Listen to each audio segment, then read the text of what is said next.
Okay, so central symmetry. So today guys, we're going to speak about central symmetry, and we're going to have a short exercise at the back. We're going to test your knowledge after our lesson. So central symmetry, there are objects we see every day that are moved about a central symmetrical point. Okay, so what is central symmetry? Central symmetry is the mirror of an object through a point. Okay, so for example, we have an egg timer and we have the letter X. So here we see our egg timer. We've A, B, C. Okay, and here we can see our central symmetry. Okay, so as A is mirrored across the symmetry, we can see A. So here's the length of A, and it crossed the symmetry and it comes here. So it's on the opposite side because it's mirrored. Okay, and we can see the same with B. So B is the same length above and below point C, but it's also on the opposite side because of its mirrored image. As we can see, the same with the letter X. And there are many points, many objects that have central symmetry. So as we can see again, A is the same length above and below the center point, B is the same length above and below, and they're the opposite side because of their mirrored image. So something that's very important, which is not to be confused, is central symmetry with axial symmetry.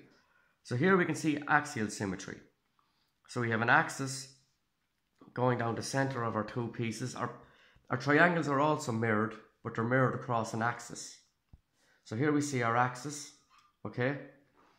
Now the axis could also be a horizontal axis, and it would be mirrored across the horizontal axis, or it could be mirrored across a vertical axis. So axial symmetry, the object is mirrored through a line. Central symmetry is not to be confused with axial symmetry.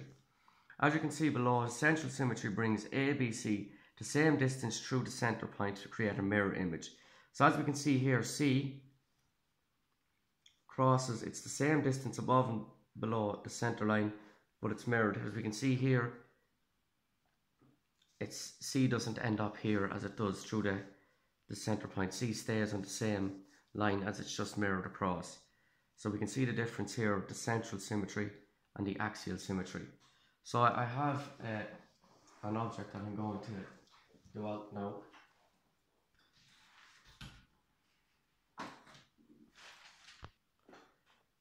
Okay guys, so as you can see here, we have our triangle cut out, and we have points A, points B, and point C.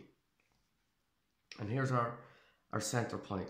Notice the distance of A to the center, B to the center, and C to the center. Okay, now as this object crosses through our center point, we can see a change. So if you watch closely now, I'm going to show you how this triangle would appear when it's crossed central symmetrical through the center point. Okay, so watch closely now. So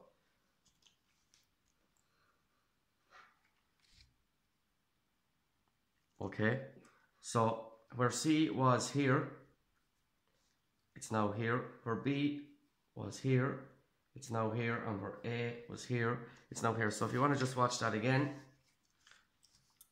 we have A, B, C as the cross through the center point.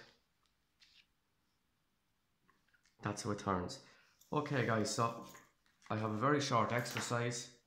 Now it's your turn to show me how this triangle A, B, C would look when it's crossed through this center point. Please show me where A, B and C would be across the center point. Thank you.